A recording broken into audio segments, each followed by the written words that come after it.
સુરતમાં બોગસ તબીબો બનાવવાનું રાજ્યવ્યાપી નેટવર્ક ઝડપાયું. સુરતમાં બોગસ તબીબો બનાવવાનું રાજ્યવ્યાપી નેટવર્ક પકડાયું હતું. આ નેટવર્કના બે મુખ્ય સૂત્રધાર રશેશ ગુજરાતી અને ભૂપેન્દ્ર રાવતની 1.14 કરોડના ડ્રગ્સ કેસમાં પણ ધરપકડ કરવામાં આવી છે. કેસમાં મુખ્ય આરોપી કોર્ટમાંથી જામીન મેળવવા તેની માતાની બીમારીના ખોટા સર્ટિફિકેટ કોર્ટમાં રજૂ કર્યા. બોગસ સર્ટિફિકેટ પણ આ બોગસ તબીબ કાંડના મુખ્ય સૂત્રધારોએ બનાવી આપ્યા હોવાનો ખુલાસો થતા બંનેની મુશ્કેલીઓમાં વધી છે. સુરત શહેરના પોલીસના હાથે 4 વર્ષ પહેલા 1 કરોડ 14 લાખના ડ્રગ્સના કેસમાં ઝડપાયેલ ઉદ્યોગપતિના પુત્ર આદિલ નુરાનીએ જમીન મેળવવા પોતાની માતા મુનિરા નુરાનીને એન્જિયોગ્રાફી કરાવવાનું હોવાનું કારણ હાઈકોર્ટ સમક્ષ દર્શાવ્યું હતું.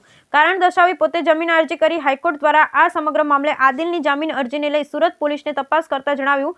સુરત ક્રાઇમ બ્રાન્ચ દ્વારા તપાસ કરવામાં આવી. મેડિકલ સર્ટિફિકેટ તૈયાર કરી આપનાર ડોક્ટર શોભતસિંહ ઠાકોરની પૂછપરછ કરાઈ. તેણે આ સર્ટિફિકેટમાં ડોક્ટર દિલીપ તડવીની સહી સિક્કો પણ લગાવ્યો હોવાનું પોલીસને જણાવ્યું. એટલે સુરત ક્રાઇમ બ્રાન્ચે ડોક્ટર દિલીપ તડવીની પૂછપરછ કરતા તેણે આ પ્રકારનું કોઈ સર્ટિફિકેટ બનાવ્યું નહીં હોવાનો ઘટસ્ફોટ થયો હતો. પોલીસે શોભિતસિંહ ઠાકોર નામના ડોક્ટરની કડકાઈથી પૂછપરછ કરતા નવો ઘટસ્ફોટ એ થયો હતો કે શોભિતસિંહ ઠાકોર પાસે તો કોઈ પણ પ્રકારનું મેડિકલ પ્રેક્ટિસનું લાયસન્સ નથી, ડોક્ટરની ડિગ્રી પણ ધરાવતો નથી. છતાં તે ક્રિષ્ના જનરલ એન્ડ્રોમા હોસ્પિટલ નામથી પાંડેસરા વિસ્તારમાં ગેરકાયદે હોસ્પિટલ ચલાવી રહે છે. તેણે ડોક્ટર દિલીપ તડવીના હોદ્દા અને સહી સિક્કા કરેલું મેડિકલ સર્ટિફિકેટ મુનિરા નુરાનીને આપ્યું હતું. આ મેડિકલ સર્ટિફિકેટમાં મુનિરાને અર્જન્ટ એન્જિયોગ્રાફી તેમજ પ્લાસ્ટિક કરાવવાનું હોવાનું બતાવ્યું હતું. આ ઘટસ્ફોટ બાદ સુરત ક્રાઇમ બ્રાન્ચે શોભિત ઠાકોરની ધરપકડ ગત 3 ડિસેમ્બરના રોજ કરવામાં આવી.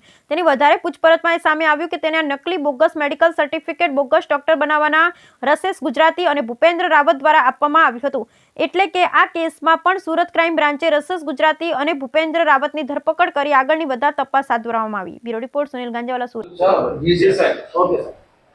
સુરત ક્રાઇમ બ્રાન્ચ દ્વારા ડિસેમ્બર 3ના રોજ એક શોભિતસિંહ ઠાકોર કરીને એક ડૉક્ટરને અરેસ્ટ કરવામાં આવ્યો હતો.